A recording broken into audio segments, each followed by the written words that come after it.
Hi, I'm going to read Pinkalicious and the cupcake calamity. One Sunday morning, we saw a huge crowd outside Mr. Swizzle's ice cream shop. I stopped to see what was happening.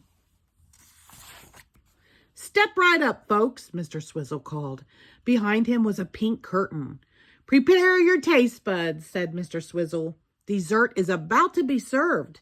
He lifted the curtain. The crowd gasped.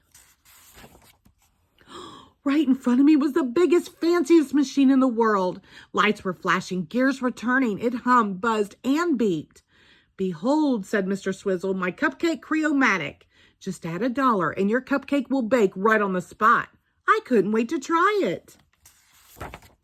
"Me first," I said. I ran to the machine and put in my $1. I chose a strawberry cupcake with pink frosting and pink sprinkles. I pressed the green button. Nothing happened. "Bake," I said, pressing again. But no cupcake came out.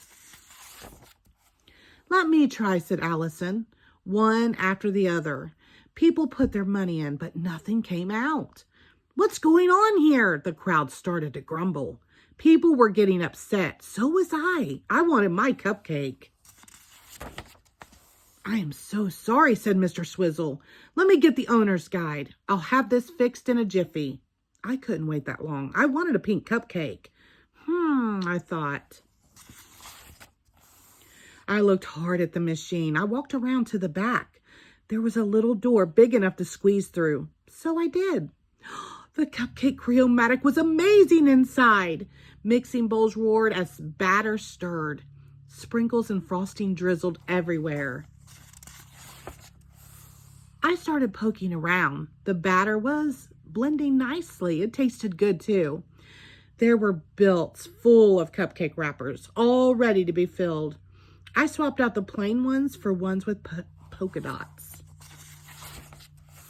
Then I saw that only half of the machine was working. The mixers weren't pouring batter into the wrappers. "There must be a power switch in here somewhere," I said to myself. I looked up and there it was. The switch was way up at the top of the machine. I climbed all the way there. "It's cupcake time," I said as I flipped it on. The cupcake Creomatic started rumbling right away. In fact, it started rattling.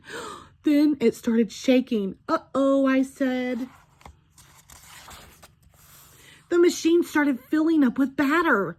"I want to eat a cupcake," I said, "not be a cupcake." Something was definitely wrong. The machine shook from side to side. The walls were starting to crack. "What is going on?" I cried. Boom! The next thing I knew, I was outside again. The walls of the machine had fallen down around me. I was sitting on top of the world's biggest cupcake. "Pinkalicious!" cried Mr. Swizzle. "What are you doing up there? Are you okay?" I blinked. I smiled. "Yes, I am perfect. In fact, I couldn't be better," I said. The crowd roared with laughter.